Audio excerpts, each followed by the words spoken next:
ये 6 शुरू करना है। अब इसमें क्वेश्चन नंबर 6 में हमारे पास ऐसे है कि हमने जो है n हमारे पास गिवन है 8, यानी 8 टोटल मेंबर्स हैं और उसमें से हमने जो r है हमारे पास 5, यानी 5 मेंबर की एक कमेटी हमने सिलेक्ट करनी है। क्या है टोटल हमारे पास नंबर ऑफ जो मेंबर हैं जिनमें से उनको हमने n से रिप्रेजेंट कर दिया और जिनको हमने सिलेक्ट करना वो 5 है। ठीक है, अगर इतना ही क्वेश्चन हो, अगर इतना ही हमारा क्वेश्चन हो तो फिर हमारे पास क्या आ जाएगा, फिर हमारे पास फार्मूला क्या होगा इसको कैलकुलेट करने का, हमारे पास होगा ये फार्मूला कि NCR यानी 8C5। ठीक है, ये है। अब इसको कैलकुलेट कर लेंगे तो 8 factorial over 5 factorial into 8 minus 3 और ये आ जाएगा ये फैक्टोरियल, ये हमारे पास है। अगर ये क्वेश्चन इतना हो, हालांकि ये क्वेश्चन इतना नहीं है, मैं समझता हूँ कि ये फर्ज करें हम इसका पार्ट 1 कंसीडर कर लें तो फिर इस तरह से इसको हल करेंगे। ठीक है, अब इसके बाद अगली बात जो इसमें की है उसने ये कहा है कि ये जो कमेटी कॉन्स्टिट्यूट करनी है या बनानी है इसमें क्या है कि 2 मेंबर पर्टिकुलरली शामिल होंगे, 2 मेंबर। ठीक है, अब 2 मेंबर जो है वो तो शामिल हो गए, टोटल कितने थे n, अब क्या हो जाएगा, ये हो जाएगा 8 माइनस 2 इक्वल टू 6। और जाहिर है ये जो टोटल में से भी ये 2 सिलेक्ट हो गए और जो आपने 5 मेंबर सिलेक्ट करने से उसमें भी हो गया, तो r जो है वो क्या होगा, ये फर्ज करें मैं ऐसे इसको रिप्रेजेंट कर देता हूँ, वो हो गया 5 माइनस 3, वो जो है 2, सॉरी ये 2 है ना, इक्वल टू आ गया 3। अब नई जो कंडीशन, असल जो हमारा सवाल है वो ये है कि N1CR1 ये क्या हो गया 6C3, ये आपने कैलकुलेट करना है और इसका आंसर क्या आ जाएगा 6 फैक्टोरियल डिवाइडेड बाई 3 फैक्टोरियल और 6 माइनस 3 फैक्टोरियल, तो ये आ जाएगा 6 फैक्टोरियल 3 फैक्टोरियल एंड 3 फैक्टोरियल। इसको आगे कैलकुलेट कर लें। ठीक है, दोबारा से देख लें कि ये जो क्वेश्चन है हमारे पास, क्वेश्चन नंबर 6 है, इसमें हमें गिवन क्या N8 है, इसके बाद R5 है। अगर ये हमें यही इंफॉर्मेशन होती हल करने के लिए क्वेश्चन तो फिर सिंपली हमने ये फार्मूला यूज करना था, या मैं कह लूँ कि पार्ट 1 हमारे पास ये है। अब इसके बाद दूसरी कंडीशन हमारे पास ये है, उसने कह दिया, या असल में जो क्वेश्चन हमने हल करना वो ये है कि इस जो टोटल है उसमें से 2 मेंबर कहता है कि पर्टिकुलरली तो उसने शामिल करने हैं, तो इसका मतलब असल उसने क्या करना है कि 6 में से और क्या है 3 में से बाकी जो है वो उसने मेंबर सिलेक्ट करने हैं। टोटल जो 5 मेंबर हैं उसमें से 2 तो सिलेक्ट कर लिए, अब 8 में से भी 2 निकल गए और 5 में से भी 2 निकल गए, चूंकि 5 उसने सिलेक्ट करने थे, 2 उसमें से निकल गए, वो ऑलरेडी सिलेक्ट हो चुके हैं, बाकी रह गए 3। तो अब क्या है, आपने 6 में से 3 मेंबर जो सिलेक्ट करने हैं, तो उसका हमारे पास है ये वाला फार्मूला होगा, इसको इस तरह से हम हल करेंगे। ठीक है, अब इसके बाद अगला क्वेश्चन है, क्वेश्चन नंबर हमारे पास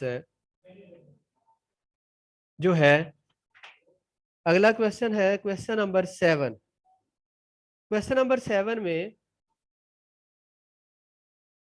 उसने कहा है कि आपके पास जो है you have to select n यानी 15 है और आपने एक हॉकी टीम सेलेक्ट करनी है जिसमें से 15 मेंबर पहले पड़े हुए हैं, उनमें से आपने 11 को सिलेक्ट करना। ठीक है ना, किसी या कह लें कि एक आपके पास कैंप लगा जिसमें 15 मेंबर ने ज्वाइन किया और उसमें से आपने 11 को सिलेक्ट करना है, तो आर आपके पास क्या है, ये कितना होगा 11। तो इसका फार्मूला आपके पास क्या होगा NCR, ये होगा 15C11। इसको हल कर लेंगे, ये आ जाएगा 15 फैक्टोरियल और आ जाएगा R फैक्टोरियल और n माइनस आर यानी 15 माइनस 11 फैक्टोरियल, ये आपके पास। इसको आगे हल कर लेंगे, ये आ गया 15 फैक्टोरियल, ये आ गया 11 फैक्टोरियल, ये आ गया आपके पास 4 फैक्टोरियल। ठीक है, ये आपके पास, इसको आगे आप फाइंड आउट कर लेंगे। ठीक है, अब ये जो मैंने पिछला क्वेश्चन किया था, असल में ये अगला जो क्वेश्चन है ना 7, इसके 2 पार्ट है। पहले क्या हमें n गिवन है और r कितना है 11, हमने यानी 15 में से 11 जो मेंबर है वो सिलेक्ट करने थे। ठीक है, अब इसके बाद अगली कंडीशन है कि अगर एक पर्टिकुलर प्लेयर को हम जैसे कहते हैं कि गोलकीपर है, कई दफा उसको कह जी हमने सेलेक्ट करना ही करना, क्योंकि उसमें जो कैंप है उसमें एक ही गोलकीपर शामिल है तो जाहिर है वो तो गोलकीपर तो फिर सिलेक्ट होगा। तो अब उसके बाद जो नई कंडीशन है कि जिसमें उसने ये कहा है कि एक मेंबर तो पर्टिकुलर सिलेक्ट करना है, तो इसका मतलब क्या होगा, अब आपके पास हो जाएगा, अब n आपके पास क्या होगा, जिसको मैं n1 से रिप्रेजेंट कर देता हूं, वो आपके पास हो गया 15 माइनस 1 14 आ गया। और अब आपने मेंबर कितने सिलेक्ट करने, R1 वो कितना होगा, वो है 15 सॉरी यहाँ पे 11 थे ना, 11 माइनस 1 ये आ गया 10। तो अब जो नया फार्मूला बनेगा N1CR1 ये आ गया 14C10 ये आ गया, और ये आ गया 14 फैक्टोरियल, ये आ गया 10 फैक्टोरियल, ये आ गया 14 माइनस 10 फैक्टोरियल ये आ गया। ठीक है, अब इसको फर्दर सिंप्लीफाई कर लें, और सिंप्लीफाई कैसे कर सकते हैं, 4 फैक्टोरियल इसी तरह से, और यहाँ पे आ जाएगा 10 फैक्टोरियल, और इसके बाद यहाँ पे क्या आ जाएगा, ये आ गया 4 फैक्टोरियल।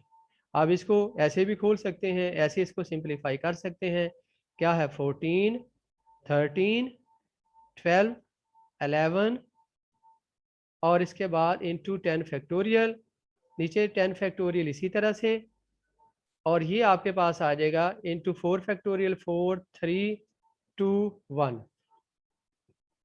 तो अब आपके पास क्या आएगा, ये 10 का फैक्टोरियल से कैंसिल हो गया, ये 4 3 12 आ गया, 2 7, बाकी इसको 7 इंटू 13 इंटू 11 जो है ये आपके पास आंसर आ जाएगा, इसको आप कैलकुलेट कर सकते हैं। तो इस तरह से आपने इसको फाइंड आउट करना है। ठीक है, अब इसके बाद अगला क्वेश्चन नंबर 9 है। क्वेश्चन नंबर 9 है कि इसमें there are the 8 men and 10 women. जो आपके पास डेटा है या कोई ऐसी कमेटी है या मेंबर है, उसमें क्या है 10 men है और आपके पास जो है 8 men है, सॉरी यहाँ पे 8 men है एंड इसके अलावा 10 वुमेन है। ठीक है, अब इसमें से आपने सिलेक्ट करना है member of each, how many committee of such can be, ऐसे ही कहता है कि जिसमें 4 वुमेन हो। अब जो पहला पार्ट इसका है उसमें आपके पास क्या है कि अब देखें कि आपने वुमेन 4 सेलेक्ट करनी है, टोटल जो कमेटी आपने बनानी है वो कितने मेंबर की है, वो आपके पास है 7 मेंबर की। यानी जो कमेटी आपने बनानी है, कमेटी जो आपके पास है वो क्या है 7 मेंबर है, उसमें 7 मेंबर है। अब यहाँ पे देखिए उसने कहा है कि 4 तो आपने सिलेक्ट करनी वुमेन से, तो इसका आंसर क्या होगा पहले पार्ट का, वो है 10C4 इंटू 8C। अब यहाँ पे क्या होगा नंबर, क्योंकि 7 आपने टोटल करना है ना, तो ये 4 है, यहाँ पे क्या होगा 3, तो ये इसका आंसर आ जाएगा। आगे उसको बिल्कुल जैसे आपने सिंप्लीफाई करना उसी तरह से। अब अगले पार्ट में देखिए कहता है कि एट मोस्ट 4 वुमेन, यानी ज्यादा से ज्यादा 4 औरतें हो सकती हैं। इसका मतलब है कि उससे 4 से कम भी हो सकती हैं। तो अगर हम सेकंड पार्ट को देखें, सेकंड पार्ट को ये एट मोस्ट उसने कहा है कि अगर सेकंड पार्ट है इसी तरह एटलीस्ट का भी हो जाएगा, एट मोस्ट 4 वुमेन है। ठीक है, ये है, इसका मतलब ज्यादा से ज्यादा 4 हो सकती हैं, इससे कम भी हो सकती हैं। तो इसका आंसर क्या आएगा कि अगर एक औरत को सिलेक्ट करें तो फिर कितने मर्द आपको उस कमेटी में शामिल करने पड़ेंगे, 8C। अब देखें ना 10C यानी वुमेन में से अगर आपने एक सिलेक्ट की तो उधर कितने सिलेक्ट 6 करने पड़ेंगे, और इसी तरह अगर ये 2 कर लें मतलब 5 कर लें तो फिर औरतें कितनी हो सकती हैं, इसमें 2 हो सकती हैं। इसी तरह अगर ये जो आपके पास है 8C अगर इसको 4 करें तो फिर खवातीन कितनी सिलेक्ट हो सकती हैं, 3। इसी तरह से एटमोस्ट यानी ज्यादा से ज्यादा आप 4 सिलेक्ट कर सकते हैं। तो अगर इसी तरह 8C इधर 3 कर लें तो फिर आप जो है 4 खवातीन को सिलेक्ट कर सकते हैं। अब इससे ज्यादा तो आपने करने नहीं, आगे नहीं आपने जाना, अब इसको आपने इसी तरह सिंप्लीफाई करके आगे जो है कैलकुलेट कर लेना है। तो ये है, अगर एटलीस्ट होगा तो इसका मतलब क्या है कि एटलीस्ट अगर 4 1 हो तो इसका मतलब क्या है कि 4 से आप शुरू करेंगे, यहाँ से फिर बढ़ता जाएगा, यानी ये 4, इसके बाद यहाँ पे 5 हो जाएगा, यहाँ पे 6 हो जाएगा और यहाँ पे क्या हो जाएगा 7 हो जाएगा, ठीक है। और इससे ज्यादा तो आप सिलेक्ट ही नहीं कर सकते क्योंकि टोटल तो 7 मेंबर है ना, फिर यहाँ पे क्या आ जाएगा 0 आ जाएगा। अगर यहाँ पे 7 होगा तो यहाँ पे फिर क्या आएगा 0 आएगा, क्योंकि ये टोटल कितना होना चाहिए 7, क्योंकि आपने 7 मेंबर की कमेटी जो है वो बनानी है, वो आपने सिलेक्ट करनी है। इसके बाद आखिर में एक आइडेंटिटी है जो कि आपने प्रूव करनी है। ये क्वेश्चन नंबर 10 है इस एक्सरसाइज का। तो इसमें आपके पास क्या है कि आप इसको सिंप्लीफाई कर लें, कैलकुलेट कर लें। क्वेश्चन नंबर आपके पास है 10, prove n C r plus n C r minus 1 equal to n plus 1 C r आपके पास ये है, ये आपने प्रूव करना है। अब आपके पास लेफ्ट हैंड साइड ये है, जाहिर इसको लेके आप इसके इक्वल प्रूव करेंगे। तो आप लेफ्ट हैंड साइड ले लें, ये आपके पास क्या है n C r plus n C r minus 1 ये है, ठीक है। अब इसको सिंप्लीफाई करें, एन फैक्टोरियल, ये क्या है r factorial, n minus are factorial plus n factorial, ये आ जाएगा आपके पास सर थोड़ा सा ऊपर करें। ये आपके पास एन फैक्टोरियल आ गया, ठीक है बेटा। यहाँ पे क्या आ जाएगा आर फैक्टोरियल, पहले क्या लिखेंगे आर माइनस 1 और क्या होगा n minus r, n minus r. अब आर आपके पास क्या है माइनस आर प्लस 1, प्लस क्या होगा 1 फैक्टोरियल, ये है। ये समझ आ गई बेटा, देख ले एन माइनस आर प्लस 1 है, ये एन माइनस आर प्लस 1।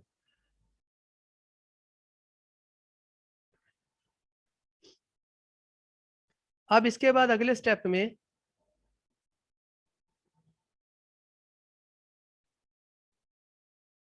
अगले स्टेप में आपने इसको सिंप्लीफाई करना है।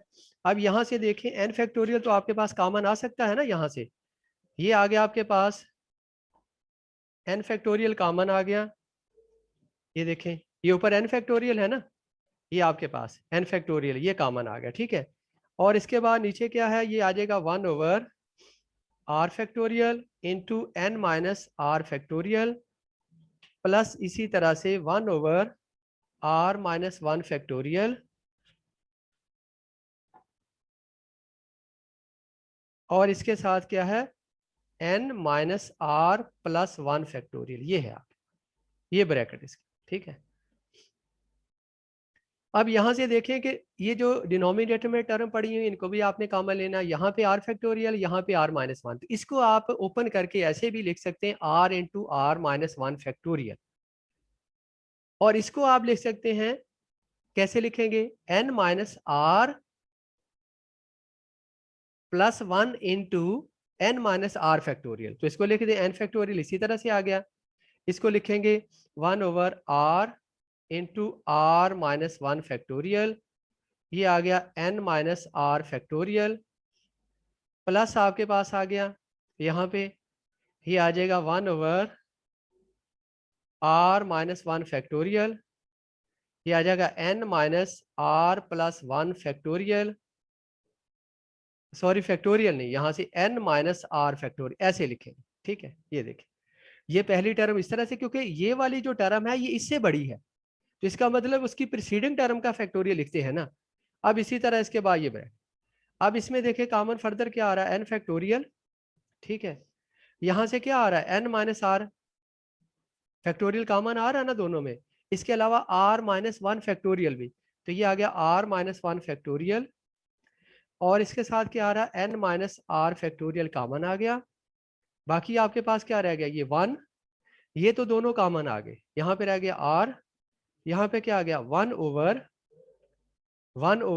क्या होगा एन माइनस आर प्लस 1, ये है, ठीक है। ये आपके पास है। अब इसको फर्दर सिंप्लीफाई करें तो आपके पास आ जाएगा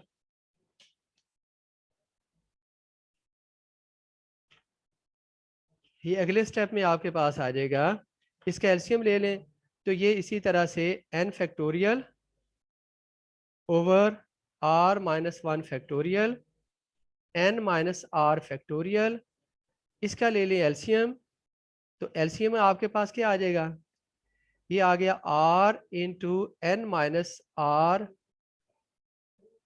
प्लस 1, ये है, ये क्या है प्लस 1 है, ठीक है। और यहाँ पे क्या आ जाएगा n माइनस आर प्लस 1 और प्लस आपके पास क्या आ गया r आ गया, ठीक है, ये आ गया, ये इससे कैंसिल हो गया, ठीक है। और ये ऊपर आ गया n plus 1 into n factorial divided by क्या आ गया n minus r into r minus 1 factorial, ठीक है। और इसी तरह से n minus r plus 1 into n minus are factorial, ये है। इसको आप क्या लिख सकते हो, ऊपर वाले को क्या लिखेंगे, ये लिख सकते हैं n प्लस 1 फैक्टोरियल, लिख सकते हैं ना ऐसे। और इसको क्या लिखेंगे, इन दोनों को इकट्ठा करें तो क्या बनता है, ये बनता है r फैक्टोरियल। और इन दोनों को इकट्ठा करें तो क्या बनता है, ये बनता है n plus minus plus 1 r factorial, ये बनता है। और इसको अगर जो आपके पास है वो देखें, जिसको आपने प्रूव करना था इक्वल टू, और ये आपके पास क्या बन जाता है n प्लस 1 सी आर। कैसे देख लें कि ये इसलिए कि ऊपर इसका फैक्टोरियल तो ये आ गया ना, आर फैक्टोरियल इसी तरह से आ गया। बाकी आपने क्या लिखना होता है n माइनस आर, तो ये n प्लस 1 माइनस आर, तो ये उसको बाद में लिख दिया, ये असल में क्या है n प्लस 1 माइनस आर है, तो ये इसके इक्वल आ गया। तो therefore right hand side equal to किसके है, लेफ्ट हैंड साइड, ये प्रूव हो गया, ठीक है। ये देख लें इसको, इसमें कैलकुलेशन है, थोड़ी सी आइडेंटिटी है, बड़ी इंपॉर्टेंट है। तो इस तरह की जो है चीज़ें आ सकती हैं पेपर में, तो इस तरह से आपने इसको सिंप्लीफाई करना है।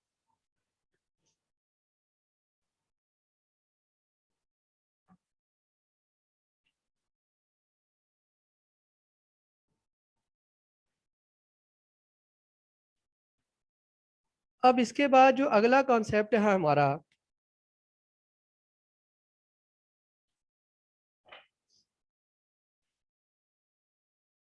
अगली एक्सरसाइज है 7.5।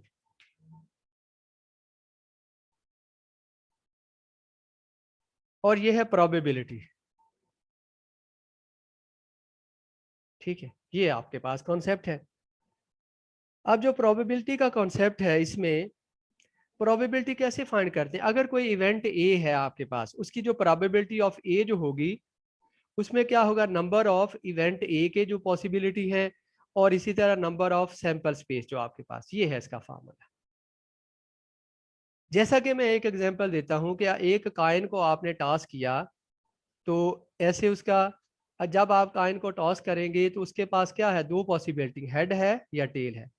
जब हम इसको कहते हैं ना, ये फेयर कॉइन है, फेयर कॉइन का मतलब है कि उसके हेड और टेल आने की जो पॉसिबिलिटी है वो दोनों की इक्वल है, सेम है। तो ये आपके पास जो पॉसिबिलिटी, अब इसमें से अगर आपने प्रोबेबिलिटी ऑफ हेड फाइंड करनी है, ये कॉइन को आपने टॉस किया, ठीक है ना, अगर आपने प्रोबेबिलिटी ऑफ हेड फाइंड करनी है, अब इसकी सैंपल स्पेस क्या होगी, सैंपल स्पेस इसकी होगी एच एंड टी, ठीक है। और जो प्रोबेबिलिटी हेड है, वह हेड कितनी दफा, एक दफा ही आ सकता है ना, टोटल कितना है 2 है, तो ये प्रोबेबिलिटी होगी। इसी तरह से अगर आपने प्रोबेबिलिटी ऑफ टेल फाइंड करनी है, तो वो क्या होगी, वो भी 1/2 होगी। तो ये जब हम कहते हैं ना इक्वली लाइकली, इसका मतलब ये होता है, और ये जो है फ्री एंड जो फेयर कॉइन है, उसका मतलब ही यही होता है कि जिसमें दोनों के आने की जो पॉसिबिलिटी है वो बिल्कुल क्या हो, सेम हो, बिल्कुल जो है वो एक जैसी हो, ठीक है। अब आगे हम प्रॉब्लम इसके हल करते हैं, फिर देख लें। प्रोबेबिलिटी का फार्मूला ये होता है कि जो इवेंट है उसके नंबर और डिवाइडेड बाय जो सैंपल स्पेस के नंबर है वो आपके पास है। और उसकी मैंने फिर एक एग्जांपल दी है कि अगर आपने एक कॉइन को टॉस किया है, तो ज़ाहिर है उसके दो ही पॉसिबिलिटी हैं, या हेड आएगा या टेल आएगा। अब उसकी जो सैंपल स्पेस बनेगी, यानी टोटल जो उसके पॉसिबिलिटी हैं वो तो ये है एच और टी है। अगर अब हमने प्रोबेबिलिटी ऑफ हेड फाइंड करनी है तो वो क्या होगा, हेड देखें कितनी दफा अपीयर हुआ, एक ही दफा, तो ये टोटल वन, ये वन है और टोटल कितना टू है, तो वन को टू से डिवाइड कर देंगे। इसी तरह if you have to calculate the probability of the T और the tail, then you have to proceed in the same manner. आप देखें टी कितनी बार आया, एक दफा है, और टोटल कितने हैं, वो टू है, तो ये आपके पास इस तरह से इसकी जो प्रोबेबिलिटी आप फाइंड आउट कर लेंगे। अब इसके बाद जो प्रॉब्लम है इस एक्सरसाइज का, वो आपके पास है क्वेश्चन नंबर 5 है। इस एक्सरसाइज का क्वेश्चन नंबर 5 है। क्वेश्चन नंबर 5, अब इस क्वेश्चन में हमें क्या है गिवन के डाइस रोल्ड।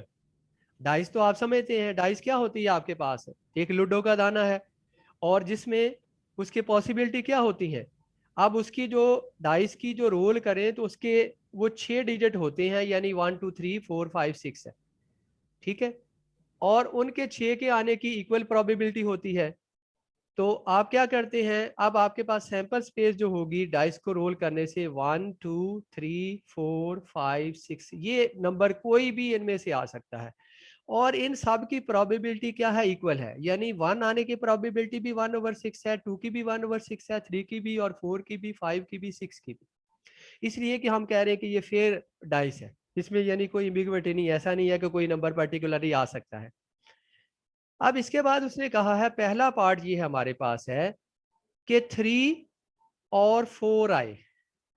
अब देखिए जो हमारे पास इवेंट ए है ना, ए अगर इसको हम मेंशन कर लें तो ए में क्या आ सकता है, 3 और 4, तो एन ए जो बनेगा, एन ए यानी नंबर ऑफ एलिमेंट्स इन ए वो कितने हैं, 2। इधर क्या बनता है, नंबर ऑफ एस, यानी इसके वो कितने, 6 है।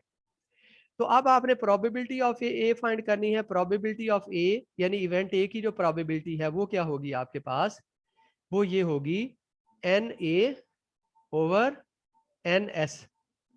ये आपके पास आ गया 2 ओवर के आ गया 6, ये आ गया 1/3 आ गया, ये आपके पास 1/3, ठीक है, इस तरह से।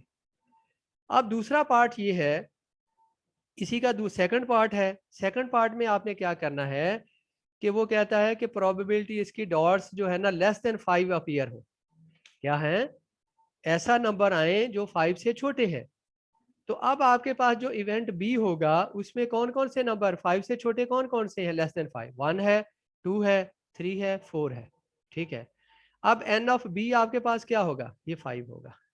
एन एस आपके पास पहले बता दिया, वो आपके पास क्या है, 6 है। तो फिर प्रोबेबिलिटी जो इसकी है एन पी ऑफ बी, यानी जो बी इवेंट है उसकी जो प्रोबेबिलिटी होगी n B over n S. ये आपके पास क्या आ जाएगा, एन बी आपके पास क्या है, 5, नहीं ये 5 नहीं सॉरी 4 है, 1 2 3 4, तो यहाँ पे क्या है, 4 है, ठीक है ना। तो ये क्या आपके पास आ गया, 4/6, और इसको ये भी लिख सकते हैं 2/3। इसको क्या लिख सकते हैं हम, 2/3 लिख सकते हैं। तो इस तरह से आप देखिए इवेंट पहले में क्या था कि प्रोबेबिलिटी उसकी फाइंड करें 3 आने की या 4 आने की, या 3 या 4 आने की, 3 और 4 आने की जो प्रोबेबिलिटी फाइंड करनी थी। दूसरे में हमने क्या फाइंड करना था कि प्रोबेबिलिटी ऐसे नंबर की फाइंड करें जो 5 से छोटे हैं, तो वो नंबर यही थे 1 2 3 4, तो इनकी जो प्रोबेबिलिटी आने की ये है 2/3। इसके बाद इसका अगला क्वेश्चन है क्वेश्चन नंबर 6। क्वेश्चन नंबर 6 में उसने कहा है, सॉरी क्वेश्चन नंबर ये 7 है, क्वेश्चन नंबर 7 है। फिर एक एक्सपेरिमेंट है और उसमें 2 डाइस रोल की हैं, 1 रेड एंड अदर ब्लू। अब देखें जब 2 डाइस करेंगे तो उनका जो है ना सम की उसने बात की है कि 5 आने की या 7 आने की जो प्रोबेबिलिटी वो, या 11, ये 3 है। तो जब 2 डाइस रोल करेंगे ना उसमें क्या होगा हमारे पास, उसकी सैंपल स्पेस क्या बनेगी, उसकी सैंपल स्पेस ये बनेगी, 1 के साथ 1 भी आ सकता है, 1 के साथ 2 भी आ सकता है, यानी पहली का 1 आ जाए, दूसरी का 2 आ जाए। इसी तरह 1 के साथ 3, और 1 के साथ 4 भी आ सकता है, 1 के साथ 5 भी, एंड 1 के साथ 6 भी आ सकता है। इसी तरह फिर 2 के साथ 1, 2 के साथ 2 के साथ सो ऑन, और ये अल्टीमेटली जो एंड वाला एलिमेंट आएगा वो 6 के साथ 6 आ जाएगा। तो इसकी जो सैंपल स्पेस बनेगी NS, वो आपके पास क्या है 36 है। ठीक है, वो आपके पास क्या है 36 है। अच्छा, अब हमने जो फाइंड करना है, पहला पार्ट हमारा क्या है, इवेंट क्या है। इवेंट उसने ये कहा है कि जिसमें इन दोनों का ऐसे मतलब जिसमें दोनों का सम क्या आ जाए 5। अब 5 कैसे बनता है 1 4, ठीक है, और 4 1, और इसी तरह 2 3, और क्या बनेगा 3 2। ये बन गया ना, यही है ना। अगर पहली का 1 आ जाए दूसरी का 4 तो तब भी 5 बन जाएगा, अगर पहली का 4 दूसरे का 1 तब भी 5 बनेगा। 2 और 3 या 3 और 2, इसके अलावा कोई और नंबर है जिनको ऐड करें तो 5 बनता है, कोई भी नहीं है। जैसे देखें ना 1 4 इस यही नंबर है। अब आपके पास ये जो NA आपके पास बनेगा, देखें ना 1 को 4 में करें, 4 को 1 में, 2 को 3 में, 3 को 2 में, और इसी तरह अगर 1 को 5 में करें तो फिर तो 5 बनता नहीं है। 1 को 6 में ऐड करें तब भी नहीं बनता। 2 को 5 में 3 में ऐड करें, वो कर चुके हैं। 2 को 4 में ऐड करें तो तब भी 6 बनता, फिर नहीं बनता। ठीक है, यही है। इसका मतलब क्या हुआ कि NS तो आपके पास 36 है, लेकिन जो NA है, यहाँ से NA जो आपके पास बना, वो आपके पास क्या है NA, वो आपके पास क्या है, वो आपके पास है 4। अब प्रोबेबिलिटी ऑफ A यानी 5 आने की जो प्रोबेबिलिटी, दोनों में क्या होगा P of N of A divided by NS, ये है। तो ये कितना 4 है, ये कितना है 36, तो ये आ जाएगा 1/9 आ गया। ठीक है, ये आ गया 1/9। अब इसके बाद इसी तरह जो सेकंड पार्ट है उसमें उसने कहा है कि 7 कैसे बनेगा, इसको B कर देते हैं। अगर 1 को 6 में ऐड करें, 6 को 1 में ऐड करें तो तब भी आपके पास इसी तरह 2 5, और इसके तरह 5 2, इसके अलावा क्या आएगा 3 4 एंड 4 3, ये बन गए। ठीक है, ये 6 बनते हैं। इसके अलावा देख लें कोई पॉसिबल है, आप 3 को 3 ऐड करें, 1 6 तब भी 7 2 5 3 4, तो यही बनते हैं। तो अगर इसको देख लें तो ये NB आपके पास क्या बन गया 6 बन गया।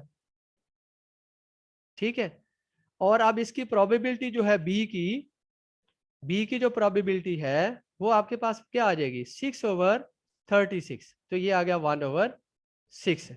इसी तरह 11 के लिए जो थर्ड पार्ट है वो भी आप फाइंड करने। 11 उसमें 2 इवेंट बनते हैं, कौन कौन से बनेंगे भाई 5 6 एंड 6 5, इसके अलावा तो बनते नहीं है। तो C आपके पास आ जाएगा 5 6 एंड क्या आ जाएगा 6 5, आई थिंक सो यही है, आप चेक कर सकते हैं। तो ये बन जाएगा NC जो है 2 है। ठीक है, तो फिर जो है प्रोबेबिलिटी ऑफ जो C बनेगी वो 2/36 1/18। ये आप काइंडली चेक कर सकते हैं कहीं कोई ऐसा नंबर जो है मिस ना हो गया हो। तो इस तरह से आपने प्रोबेबिलिटी फाइंड करनी है अगर 2 डाइस जो है रोल की है। अब इसके बाद अगला प्रॉब्लम है, क्वेश्चन नंबर 10 है। क्वेश्चन नंबर 10, अब उसने कहा है कि आ कॉइन इज टास्क्ड 4 टाइम्स। तो ये देखें, एक दफा टास्क किया तो H और T आ जाएगा, फिर इसके साथ दूसरी दफा तो H आ जाएगा और H के साथ T आ जाएगा। इसको देखें तो T के साथ H आ जाएगा और T के साथ T भी आ सकता है। ये दूसरी दफा, फिर तीसरी दफा, ऐसे ऐसे ऐसे ये ट्री डायग्राम बनाते जाएं, ये चौथी दफा ये आ जाएगा। ठीक है, और उसमें हर में 4 4। अब उसने कहा है कि पहली प्रोबेबिलिटी है कि ऑल हेड्स हों। अब ये देखें, ये बनता क्या 2⁴, ये 16 एलिमेंट बनेंगे, यानी जो आपके पास सैंपल स्पेस है या NS है वो कितने होंगे आपके पास, NS जो है वो क्या बन जाएगा 16। ठीक है, वो आपके पास क्या बन जाएगा 16। अब जो ए इवेंट है जिसमें चारों हेड आए 1 2 3 4, वो एक ही पॉसिबिलिटी है। अगर देखें ना इसी तरह जाए तो यहाँ पे क्या आएगा आपके पास ट्रिपल H आ जाएगा और ये बनेगा वो 4H। ये है एक इवेंट। तो इसमें एक ही है, इसका मतलब एन ऑफ ए जो आपके पास है, एन ऑफ ए वो कितना है, वो 1 है। तो देयर फॉर प्रोबेबिलिटी ऑफ जो ए है वो आपके पास क्या होगी, 1/16। क्या होगी, 1/16। अब दूसरा जो पार्ट है ये आपने खुद से करना है, जिसमें क्या है कि 2 हेड हो और 2 टेल हो। इसी तरह से आपने ट्री डायग्राम को कंप्लीट करें और उसके में देखें फिर सेकंड पार्ट जो है वो आपके पास क्या है, सेकंड पार्ट में यानी 2 हेड हो एंड 2 टेल, यानी 2 हेड आ जाए जिसमें ऐसा हो कि जैसे ये वाला इवेंट आ जाएगा और इसी तरह HT वाला आ जाएगा, इस तरह से यानी 2 H आ जाएगा और 2 T। वो देखे मेरा ख्याल 4 का एलिमेंट बनेंगे, वो देख के और उसके फिर नंबर ऑफ एलिमेंट काउंट कर लेंगे, फिर उसको डिवाइड कर देंगे, तो वो आप इसको इस तरह से कैलकुलेट कर लेंगे। लेकिन इसमें जो ट्री का डायग्राम है ना ये आपने कंप्लीट करनी है। इसी तरह से अब इसके बाद ये 4 आगे इसके साथ क्या आ जाएगा, 3H के साथ यहाँ पे एक T आ जाएगा, यानी ये H और T, यानी ये जो 3 एलिमेंट आए ना इसके साथ फिर आपने एक H लगाना होता है और एक T लगाना होता है।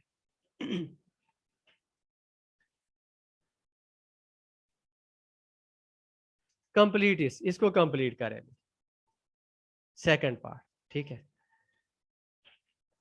अब इसके बाद अगली एक्सरसाइज है 7.6। इसमें एक ही क्वेश्चन है, वो कहता है कि eggs supplied by a poultry farm during a week और ड्यूरिंग द ट्रांजिट जो है इस तरह से उनमें जो है वो खराबी आई है। 1% पहले दिन, दूसरे दिन है 2% है, तीसरे दिन 1/2% है, चौथे दिन 0.5% है, पांचवें दिन 1% है, छठे दिन 2% है और सातवें दिन 1% है। ये आपके पास इस तरह से डाटा है, ठीक है।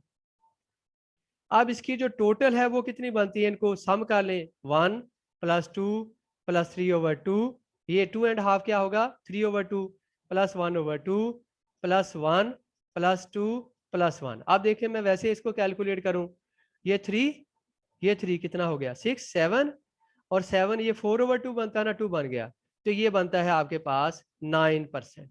कितना बनता है, 9%। और इसको लिखेंगे 9/100 भी लिख सकते हैं, परसेंटेज का मतलब ही सर एक बार थोड़ा सा रिपीट कर दें। ये देखें बेटा, इसमें ये कहा है कि ट्रांसपोर्टेशन की है यानी एग्स की पोल्ट्री फार्म से, तो जब पहले दिन उसने उनको सेंड किया अंडों को तो उसमें से जितने वो सेंड किए थे उनका 1% खराब हो गया, ठीक है। दूसरे दिन उसमें से 2% खराब हुआ है, तीसरे दिन 1.5 यानी जिसको हम 3/2 भी कहते हैं, इतने परसेंट खराब हो गए हैं अंडे। इसी तरह चौथे दिन 1/2 यानी एक आधा परसेंट, इस पांचवें दिन 1%, छठे दिन 2% और सातवें दिन 1%। इस तरह से अंडे ये खराब हो गए, ठीक है ना। ये है पूरे हफ्ते के। तो सबसे पहले तो हमने टोटल इनका फाइंड कर लिया कि एक हफ्ते में टोटल अंडे जो है वो कितने खराब हुए, वो हुए 9%, जिसको हम 9/100 भी लिख सकते हैं। अब जो एक दिन है, 1 डे की जो है, 1 डे में कितने होंगे, यानी ये पूरे हफ्ते के, इसको हम किससे डिवाइड कर देंगे, 7 से। तो ये आ जाएगा 9/100 × 7, तो ये आपके पास आ जाएगा 9/700। ये आपके पास 9 क्या है, 700 है। ये जो है एक दिन में एवरेज अंडे खराब हुए हैं, एक दिन में एवरेज अंडे इतने खराब हुए, यानी 9/700, ठीक है, 700। अब उसके बाद जो अगला काम उसने कहा है कि अगर फर्ज करें उसने सप्लाई किए हो, पहली दफा ये है कि अगर टोटल सप्लाई 7000 हो तो फिर इसमें से खराब कितने हुए हैं। अब वो कैसे होंगे, अब जो इसमें जो है उसको हम कह देंगे जो स्पॉइल्ड हो गए हैं ये आपके पास, वो क्या होंगे, उनकी तादाद क्या होगी, वो 7000 × 9/700, ये है आपके पास। और ये 20, ये आपके पास 10 आ गया, तो ये 90 एग्स है। इसका मतलब जब उसने 7000 सप्लाई किया तो उसमें से असल में कितने अंडे खराब हुए थे, वो 90। अब अगर दूसरा इसी तरह से, बाकी सिंपल कैलकुलेशन है कि 84,000 उसने ये जो है 8400 ये सप्लाई किए हैं, तो फिर कितने होंगे, इसको भी आपने इसी तरह से मल्टीप्लाई कर देना है। तो इसमें जो स्पाइल्ड होंगे वो कितने होंगे 84 इंटू 9/700, ये 2020, ये आ गया 12 आ गया, और ये आ गया 108। और इसी तरह थर्ड की आप कैलकुलेट कर लेंगे जब उसने कितने ये 10,500 अंडे सप्लाई किए हैं, तो उस पे जो खराब अंडों की तादाद जो है वो इसी तरह से आप 9/700 से मल्टीप्लाई करके वो कैलकुलेट कर लेंगे। क्या करेंगे 9/700 से इसको भी मल्टीप्लाई करेंगे, तो वो आपके पास जो है उसमें क्या आ जाएगा 15 7,000 होते हैं, तो 59 कितने होते हैं 135 आ जाएगा। ठीक है, वो कितना आ जाएगा 135, ये कैलकुलेट कर सकते हैं।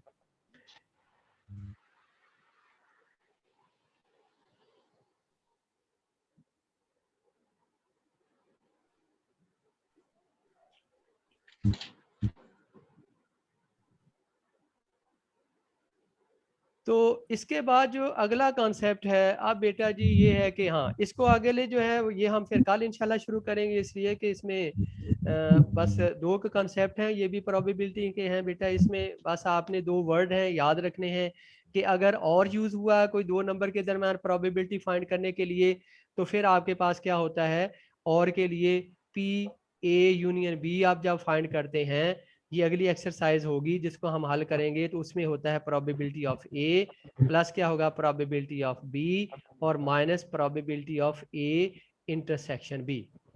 अब अगर ये यहाँ पे ए और बी, ये यानी और को आप किससे रिप्रेजेंट कर देते हैं यूनियन से, किससे रिप्रेजेंट कर देते हैं यूनियन से।